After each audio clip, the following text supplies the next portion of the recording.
আগামীর বাংলাদেশ হবে ধর্ম বর্ণ নির্বিশেষে সবার, এমন মন্তব্য করেছেন বিএনপির জাতীয় স্থায়ী কমিটির সদস্য আমির খসরু মাহমুদ চৌধুরী।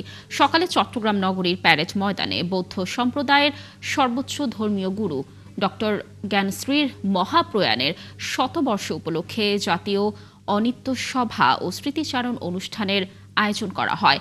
এতে প্রধান অতিথি ছিলেন বিএনপি নেতা আমির খসরু মাহমুদ চৌধুরী।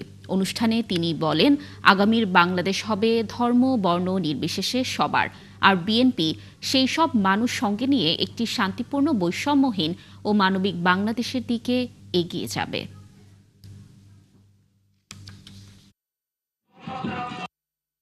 এই দেশ অনেক অশান্তির মধ্যে অতিক্রম হয়ে করেছে।